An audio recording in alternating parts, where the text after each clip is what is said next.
The first time they erased my name, I laughed it off. Maybe it was a mistake, I told myself. But mistakes don't repeat in headlines, or on television screens, or in the mouths of strangers who believed a lie. I was the waitress who paid a stranger's $100 bill. The girl the nation called America's sweetheart of kindness. Yet one evening, sitting in my dim kitchen with dishes piled high and bills stacked higher, I watched a glossy news segment where another woman smiled into the camera, taking credit for my story. My story. That night, something inside me broke, and something else caught fire. My name is Sarah Whitfield, and for most of my life I was invisible. Invisible behind the counter at the diner where I worked, invisible on the city bus rides back to my cramped apartment, invisible even to myself sometimes. The mornings always started the same. My alarm would buzz at 5:15 a.m., its shrill ring echoing in the quiet of the one-bedroom I shared with my 6-year-old son, Ethan. I'd slip out of bed before he stirred, careful not to wake him. His small hands usually clutched the blanket as if it were a shield. I would pause to watch his chest rise and fall, reminding myself that every grind, every sacrifice, was for him. Coffee came next. Cheap beans, brewed in a machine older than me, filling the kitchen with a burnt smell. I never minded. It meant warmth, a few minutes to gather myself before the world demanded I plaster on my diner girl smile. The diner sat at the corner of Maple and 3rd, a squat building with faded neon letters that still flickered, open 24 hours, even when 2 of the bulbs had long died. Inside, the floor smelled of bleach and frying oil. The counter stools wobbled when customers leaned too hard, and the jukebox in the corner worked only if you smacked it first. But it was my stage. My place of survival. "Morning, Sarah." Joe the cook would grunt when I pushed through the swinging doors. His apron always dusted with flour, his hair net crooked. "Morning," I'd answer, tying on my apron. By 6 a.m., the truckers filed in, big men with weathered faces and grease under their nails. They liked bottomless coffee and stacks of pancakes. By 7 o'clock, the office crowd arrived in press shirts, tapping their watches if service lagged. I floated between them all, smiling, listening, pretending my feet didn't ache. I had learned long ago that waitressing was more than carrying plates. It was performance, reading moods, softening edges, making people feel seen. And maybe deep down I liked that. Because outside these walls, I was forgettable. Inside, at least for the length of a meal, I mattered. Still, bills piled up faster than tips. Rent was late more than once, the landlord's voice sharp on the phone. Ethan needed shoes again, and his school sent home a note about overdue lunch payments. I pretended I wasn't drowning, even as the savings jar for a new washing machine filled painfully slow. Quarters and crumpled bills, never enough. The old washer in the basement of our building wheezed and rattled like it might collapse with every spin. Hauling laundry down 3 flights with Ethan tugging my arm was exhausting. But I kept saving, telling myself, one day things will ease. That was my world. Small, worn, stitched together with stubbornness and quiet hope. Which is why, when that couple walked in, clothes shabby, faces lined with exhaustion, asking for the cheapest meal we had, something in me recognized them. I saw myself reflected in their eyes. And in that moment my world shifted, though I didn't yet know how far the ripple would go. The day of the $100 meal started quietly, like any other shift. The lunch crowd had thinned, and I was refilling salt shakers when the couple walked in. Their clothes were clean but worn, the man's shirt collar fraying, the woman's shoes cracked at the seams. They looked around the diner as if stepping into a church, cautious, reverent. I set menus on their table, but before they even opened them, the man cleared his throat. "Please," he said, his voice low, almost ashamed. "Just bring us the 2 cheapest meals you've got. We can't afford more than that." Something inside me stilled. I glanced at the woman. Her eyes darted away, wet with the kind of pride that comes before it breaks. I could have done what was asked. Coffee and toast, our cheapest items. But instead I found myself saying, "I know just the thing." I suggested 2 hearty dishes, filling but not extravagant. When I brought the plates out, their faces softened with gratitude. They ate like people who hadn't had enough in weeks. When the man asked for the bill, I returned not with a receipt, but with a folded piece of paper. Inside I had scrawled, "I covered your meal today. I know times are tough. Here's a little gift, $100. From me to you. Take care of yourselves. I signed it simply, Sarah. They stared at the note, then at me, speechless. The woman's hands trembled as she clutched it. The man whispered, "Thank you. God bless you." I smiled, though my chest ached. That $100 was half of what I'd saved for the washing machine. Still, walking home that night, laundry bag cutting into my shoulder, I felt lighter than I had in months. I didn't know my life had just tilted on its axis. The next morning, my phone buzzed before sunrise. It was my mother. "Sarah, have you seen Facebook?" Her voice cracked with excitement. I rubbed sleep from my eyes. "What?" "That couple, they posted about you. Your note, the $100. It's everywhere. People are sharing it. They're calling you an angel." I opened my feed, and there it was, a photo of my handwritten note, my name right there at the bottom. Hundreds of comments. Thousands of likes. By noon it had doubled. Reporters messaged me. Talk shows called the diner asking for me. Within days, I was on national television. They seated me on a plush couch under bright studio lights. The host smiled warmly. "So Sarah," he said, "what made you do it?" I shifted in my chair, palms sweating. They reminded me of me. Sometimes kindness is all we have to give.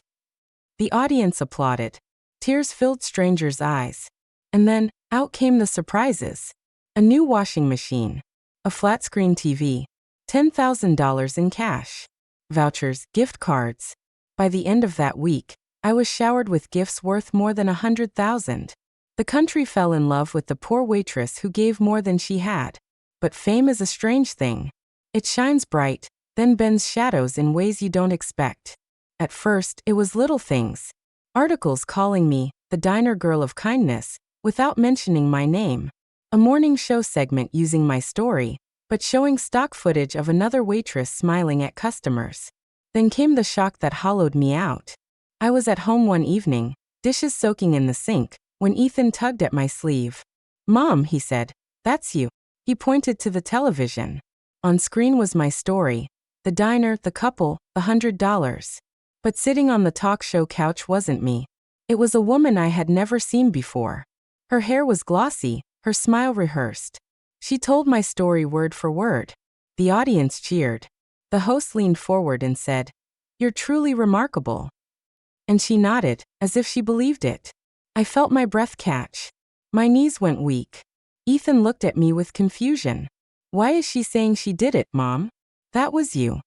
I couldn't answer. My throat closed around the truth. The credits rolled. The woman basked in applause. And in living rooms across America, my name was erased, replaced by hers.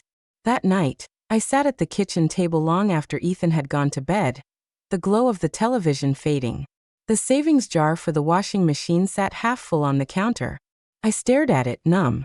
I had given away $100. And somehow in return, I had lost my story.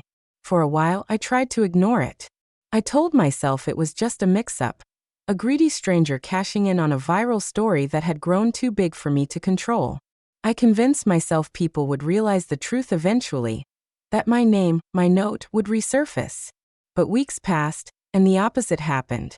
The fake waitress, her name was Lydia Moore, became a sensation.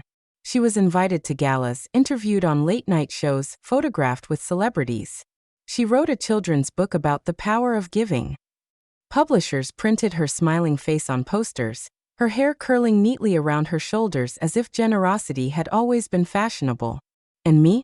I was back at the diner, balancing trays of burgers and fries, smiling at strangers who sometimes said, "Hey, you look just like that girl on TV."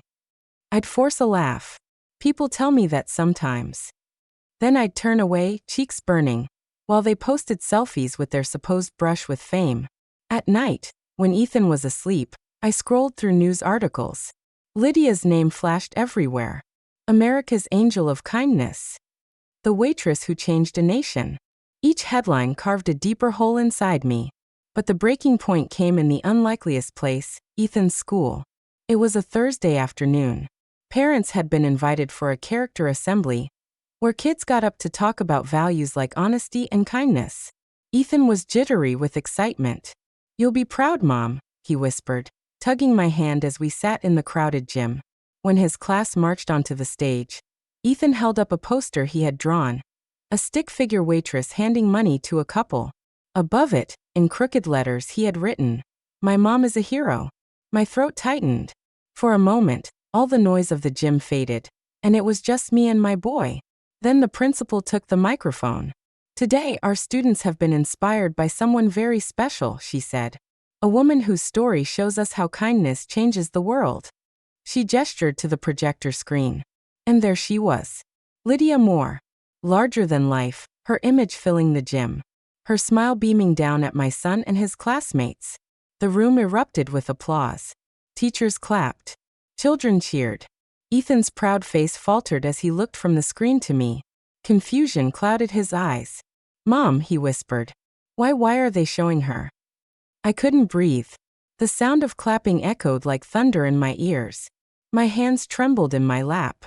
When the assembly ended, Ethan's shoulders slumped as he gathered his poster. "They don't even know it was you," he muttered.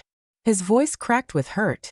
That night, as I tucked him into bed, he asked the question I had dreaded. "Did you lie, Mom? Was it really her?" Tears stung my eyes. I pulled him close, whispering, "No, baby. It was me. I promise you. I wrote that note. I gave that money. But sometimes the truth gets stolen." He looked at me, small face serious. "Then you should take it back." His words stayed with me long after he fell asleep. The next day, as I carried plates through the diner, a group of customers sat at booth 7, talking loudly. "That Lydia Moore," one of them said. "She's incredible. Did you hear she donated $100,000 to charity last month?" "She's a saint," another agreed. I nearly dropped the tray. My jaw tightened. My palms went slick with sweat. By the time my shift ended, I knew something had changed. It wasn't just anger anymore. It was resolve. That evening, I sat at the kitchen table with Ethan's poster spread in front of me. His crooked letters spelling out "My mom is a hero." The lie had gone too far. It had stolen my dignity, my son's pride, and even the meaning of what I had done. No, this wasn't about money or fame anymore. It was about truth. And I was going to take it back, piece by piece, word by word, until no one could ever erase my name again. Sleep abandoned me. Night after night, I lay in the dark, staring at the ceiling while the city hummed outside my window. Cars passing, neighbors arguing, the old pipes groaning through the walls. My mind never stopped replaying it all. The applause for Lydia, the news headlines, Ethan's small, bewildered voice asking if I had lied. I tossed. I turned. I paced the apartment barefoot, the linoleum cold against my skin. Sometimes I'd catch my reflection in the kitchen window, hair wild, eyes hollow, and hardly recognize the woman looking back. "How did you let this happen?" I whispered to her. The savings jar sat on the counter, half full of coins and crumpled bills. I found myself staring at it like it held an answer. That $100 had been my sacrifice, my choice. And now the world remembered it as hers. I scribbled in a notebook late at night, trying to untangle the storm inside me. Kindness isn't about fame. Kindness isn't about credit. But another voice would answer.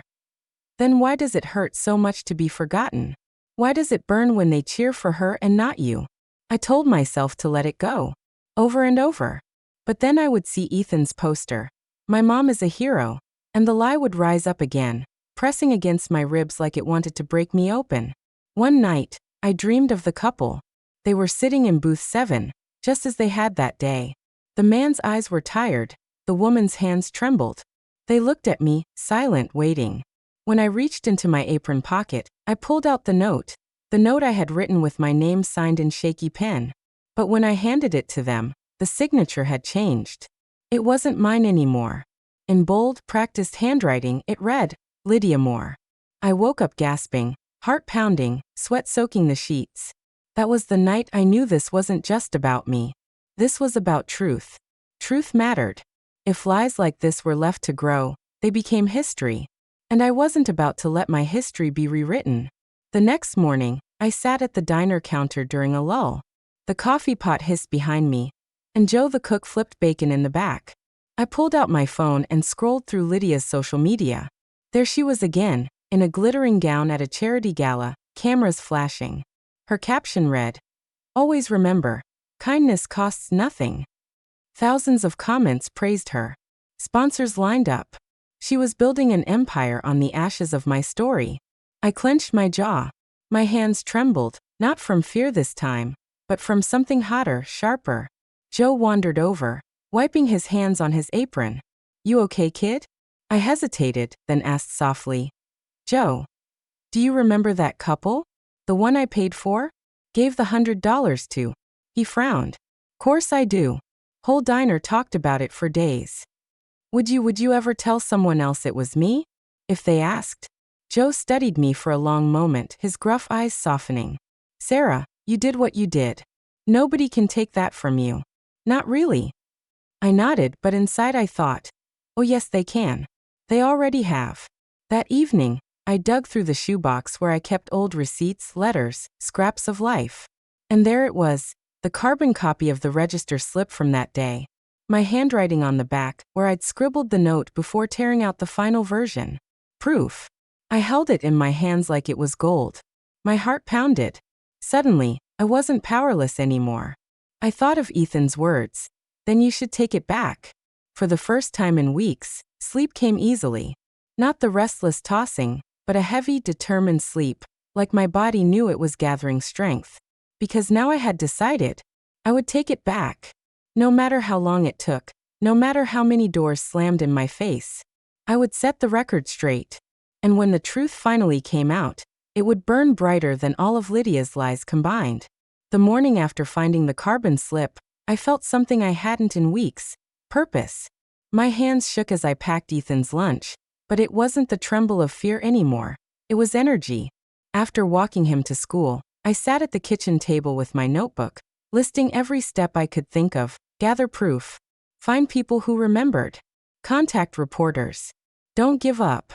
It looks so simple on paper. It never is. I photocopied the carbon slip and tucked the original into a plastic sleeve like it was fragile bone. I also pulled my bank statement from that week, the $112 transaction at the diner that matched the bill. Proof of payment. Proof of sacrifice. I thought of Lydia on television, her hair flawless under studio lights. What proof did she have? None. Only the arrogance to believe no one would question her. And so far, she had been right. I started with Joe the cook. He agreed immediately. "I'll vouch for you, Sarah. Anyone asks, I'll tell them exactly what happened." But Joe was rough around the edges, not the kind of man reporters took seriously.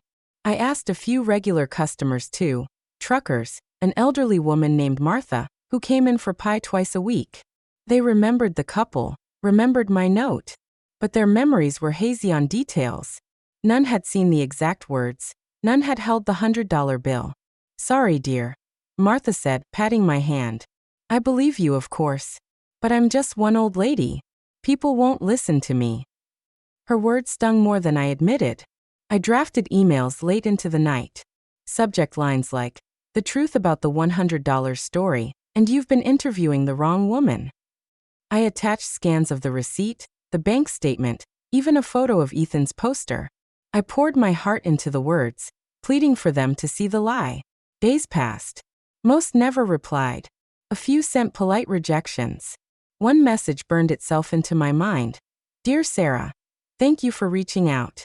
Unfortunately, the public already associates this story with Lydia Moore.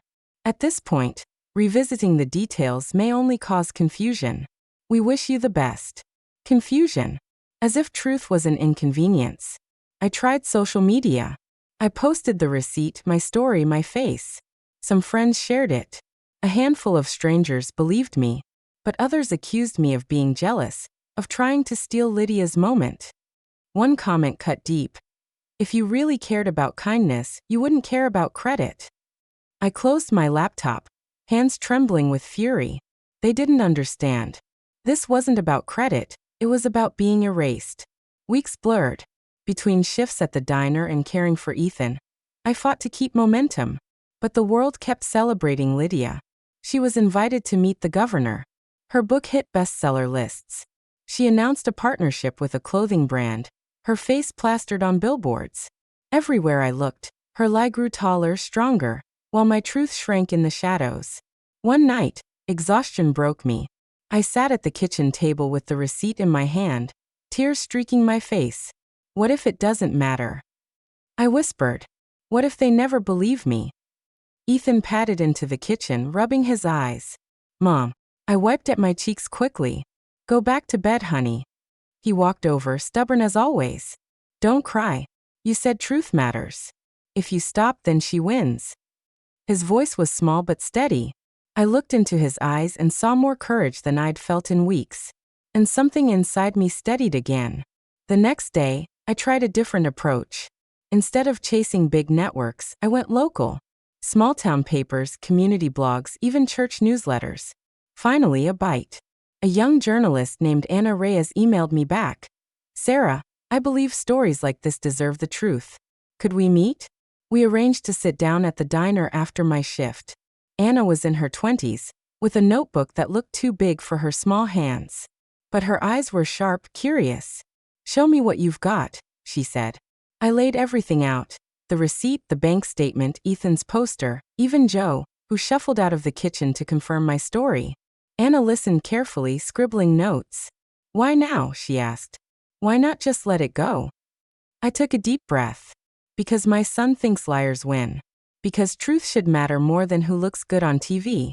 And because if I don't fight for my story, what example do I set for him? Her pen froze mid-sentence. She nodded slowly. That's powerful. When she left, hope flickered inside me like a candle in the wind. But days passed. The article never appeared. My emails went unanswered. When I finally reached her, her voice was apologetic but firm. My editor killed the piece. Said Lydia's too beloved, too profitable. They don't want to look like they got it wrong. I hung up before she could finish. That night, despair returned heavier than before. Every step forward had collapsed into a wall. I sat in the dark, clutching the receipt, wondering if I was a fool to keep fighting. Then Ethan climbed into my lap, pressing his head against my chest. Don't stop, Mom, he whispered. Please. Don't stop. I held him tight, his small heart beat steady against mine. And I knew, no matter how many setbacks came, I couldn't give up. The world had taken my story. But I wasn't finished. Not yet. The breakthrough came unexpectedly.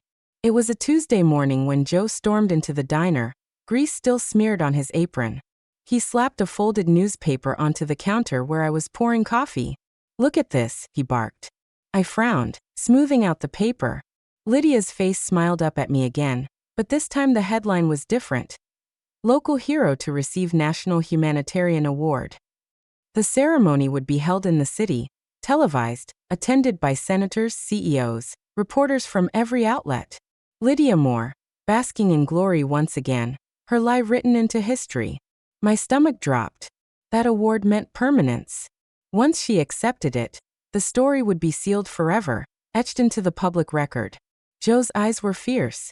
If you're gonna stop her, Sarah, that's your chance. After that, it's over. I didn't sleep for 2 nights. My mind kept circling back to one thought. What could I do that no one could deny?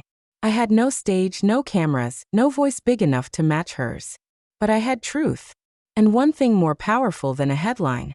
Evidence in front of a crowd that couldn't ignore it. So I made a plan. The day of the ceremony, I put on the only decent dress I owned. A navy one I used to wear to church. Ethan begged to come, but I shook my head. This is something I need to do alone. He hugged me tightly. Make them listen, Mom. I carried my purse like armor. Inside, the receipt, the bank statement, and Ethan's poster, folded but still colorful. I took the train to the city, heart pounding the whole way. The auditorium was packed with polished people in tailored suits, cameras flashing at every turn.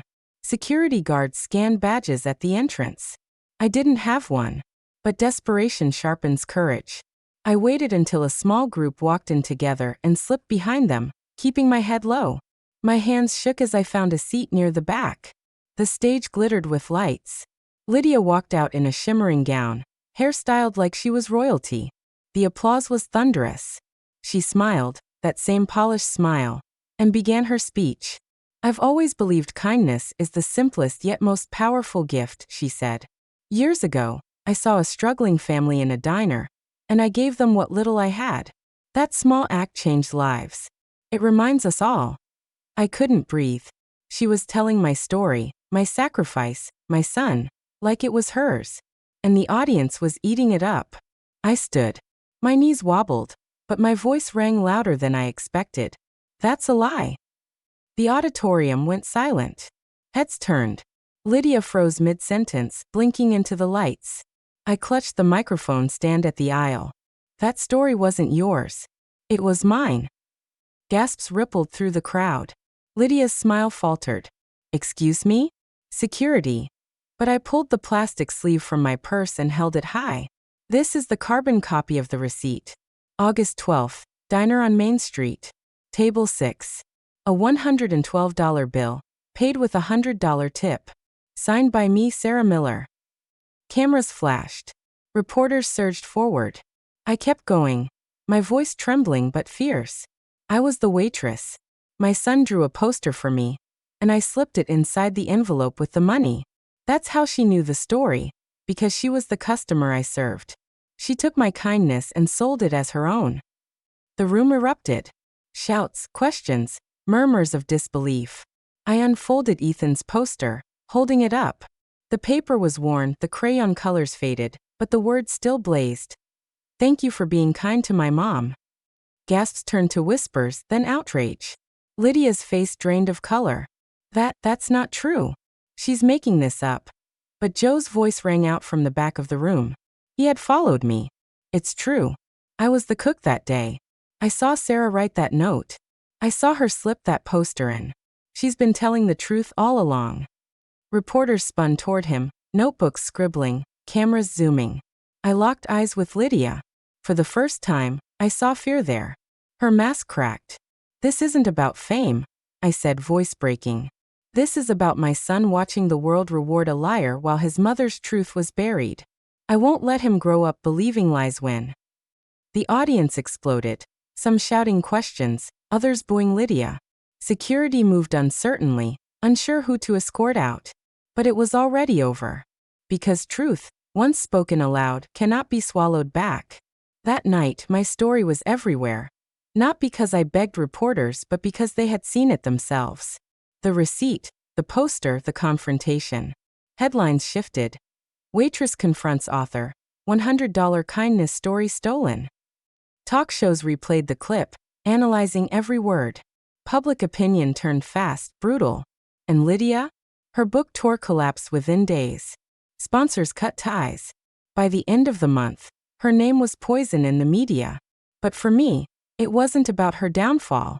It was about walking into Ethan's room that night, showing him the headlines, and hearing him whisper, "You did it, Mom. You made them listen." I kissed his forehead, tears in my eyes. No, honey, we did. Because the truth had always been ours. The days that followed the climactic truth were strange and disorienting.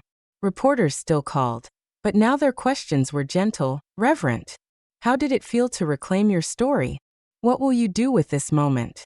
I answered politely, but my mind kept wandering to quieter things. The smell of frying bacon at the diner. The soft hum of Ethan's desk lamp as he did his homework. The cold linoleum beneath my bare feet. Life had shifted, yes, but the core of it, the rhythm of ordinary days, remained. The diner became a different place, too. Regular customers stared with awe. Some asked for autographs, others just came to shake my hand. But the best part was the couple from that day, now regular visitors who smiled warmly and sat down for a cup of coffee. They didn't need recognition. They didn't want it. They just wanted to share a quiet nod of understanding. I felt my chest tighten. The $100 note had done more than feed two people. It had connected lives, built trust, and strangely, had given me a purpose I didn't even know I was missing. The media frenzy died down after a month, leaving behind only the occasional feature story. A local newspaper ran a small, tasteful piece about how the waitress from Main Street had been right all along. A reporter I had met weeks ago, Anna Reyes, sent me a link. Truth prevails. Glad you never gave up. I smiled, thinking of how fragile courage feels when it's first born. and how strong it becomes when you feed it every day. And then there were the gifts. Not the flashy electronics or money. Those felt like side effects. The real gift was recognition from people who mattered. Ethan's proud face, Joe's quiet nod, the couple's gentle thanks. That was worth more than anything else. I finally bought the washing machine I had been saving for a year. But as I loaded the first batch of laundry, I realized it wasn't the machine that mattered. It was the lesson behind the sacrifice. That sometimes giving what little you have can ripple farther than you imagine. I kept the receipt in a drawer. Not for proof anymore, but as a reminder. Courage, honesty, and kindness are not transactional. They are eternal. Ethan watched me from the doorway. "Mom, can I help fold?" I smiled, handing him a towel. "Of course, baby." He matched each fold carefully, just as he had drawn his poster carefully weeks before. And I realized that victory wasn't loud or televised. Victory was this: quiet moments, shared love, and the certainty that truth had finally taken its rightful place. I leaned against the counter, the hum of the washing machine in the background, and breathed in the warmth of a home restored. The city outside continued its constant rush. Headlines came and went. People still searched for heroes, and many didn't know my name. But that no longer mattered. Because I had learned something that no award or television segment could ever teach. Some victories are invisible to the world. Some victories are measured not in fame, but in the peace that fills your chest when you know you did right, even when the world doubted you. And as I watched Ethan place the last folded shirt into the dryer, I knew we had both won. The $100 gift had changed more than a single meal. It had changed the rhythm of our lives, teaching us that courage, truth, and kindness could withstand even the heaviest storms. And this time, our story would never be stolen again. Years from that day, I still keep Ethan's poster tucked in a frame above the kitchen counter. The crayon colors have faded, the paper slightly wrinkled, but every time I look at it, I remember the moment that began it all. The day a small act of kindness became the center of a storm I never asked for. Yet one that taught me more than any calm day ever could. I've learned that courage is quiet. It doesn't always roar on television screens or appear in social media feeds. Sometimes courage is standing in a crowded auditorium, hands shaking, voice trembling, and saying, "This is my truth."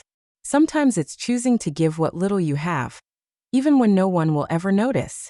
The $100 bill that sparked this journey didn't just feed a couple at a diner. It fed a lesson that grew into resilience, honesty, and unwavering resolve. Lydia's lie may have stolen a moment of recognition, but it could never steal the experience, the intention, or the bond one share with my son. And in that bond, I found victory greater than any award or headline could provide. I realize now that life will try to rewrite our stories, erase our names, or reward the undeserving. But the truth, when held firmly, cannot be buried. It waits, patient, silent, inevitable, until the moment we decide to let it breathe. Standing in the kitchen with the hum of the washing machine in the background, watching Ethan carefully fold clothes beside me, I finally understand what it means to reclaim one's life. Not through fame, applause, or material reward, but through integrity, love, and quiet perseverance. The poster may be small, the crayon lines imperfect, and the memory a little faded, but it is mine. And that is more than enough. Because in the end, it isn't the world's applause that defines us.